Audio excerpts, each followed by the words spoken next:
warahmatullahi wabarakatuh. Perkenalkan, nama saya Rina Agarwati. Saya memaparkan resume saya tentang perkembangan kognitif peserta didik. Nah, di sini perkembangan kognitif peserta didik ada 5 komponen. Yang pertama, pengertian perkembangan kognitif peserta didik. Yang kedua, karakteristik kemampuan proses dan keterampilan kognitif peserta didik. Yang ketiga, komponen keterampilan kognitif peserta didik. Yang keempat, faktor-faktor yang mempengaruhi kognitif peserta didik. Dan yang terakhir, implikasi perkembangan kognitif peserta didik. Nah, pengertian perkembangan kognitif peserta didik, salah satu tujuan dari pendidikan Islam adalah pendidikan akal yang mengarah pada perkembangan intelijensi yang berguna mengarahkan manusia sebagai individu untuk menemukan yang sebenar-benarnya. Nah, menurut Piaget, tahapan perkembangan kognitif dibagi menjadi 4 tahap. Tahap yang pertama, tahap sensorik, usia 0 sampai dengan 2 tahun. Tahap kedua, tahap praoperasional, usia 2 sampai 4 tahun. Tahap yang ketiga, tahap operasional konkret, usia 7 sampai dengan 11 tahun. Tahap yang keempat, tahap operasional formal, usia 11 sampai dengan 15 tahun. Yang kedua, karakteristik kemampuan proses dan keterampilan kognitif peserta didik. Di sini dibagi menjadi 3. Yang pertama, persepsi, yang kedua, memori atau ingatan, yang ketiga, atensi atau perhatian. Persepsi fungsinya untuk penerimaan, pengelolaan, dan perubahan stimulus. Sedangkan memori atau ingatan yang fungsinya untuk menyimpan informasi atau pengetahuan.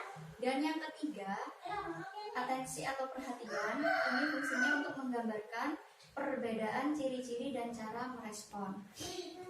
Yang ketiga, komponen keterampilan kognitif peserta didik dibagi menjadi 2. Yang pertama, gaya kognitif, dan yang pertama gaya kognitif, yang kedua pemikiran kritis. Dan yang ketiga, yang keempat, faktor yang mempengaruhi perkembangan kognitif peserta didik ini dibagi menjadi 2. Yang pertama, faktor hereditas, dan yang kedua faktor lingkungan. Faktor hereditas, pengaruh tumbuh kembang anak berdasarkan faktor bawaan atau keturunan. Sedangkan faktor lingkungan, perkembangan kognitif anak dipengaruhi keluarga dan sekolah. Dan yang terakhir, yang kelima, implikasi perkembangan kognitif peserta didik. Ada 2. Yang pertama, strategi yang dapat digunakan guru dan upaya yang dapat dilakukan guru. Strategi yang dapat digunakan guru, yang pertama, ajak peserta didik untuk memfokuskan perhatian.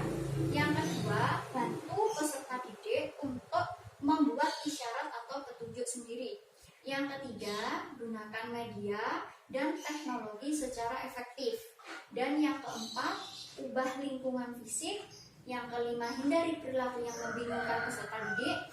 Yang keenam, bantu peserta didik dalam menata informasi. Dan yang terakhir, latih peserta didik untuk menggunakan strategi mnemonik.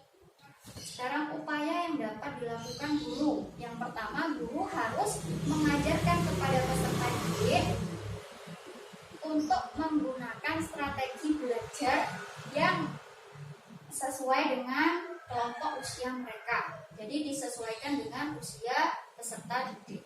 Yang kedua, memberikan pelatihan tentang strategi belajar, menunjuk strategi belajar, kemudian mengidentifikasi situasi, memberi kesempatan kepada peserta didik untuk belajar sendiri, untuk mengevaluasi belajarnya sendiri, dan memberi kesempatan kepada peserta didik untuk mengakses hasil belajarnya sendiri.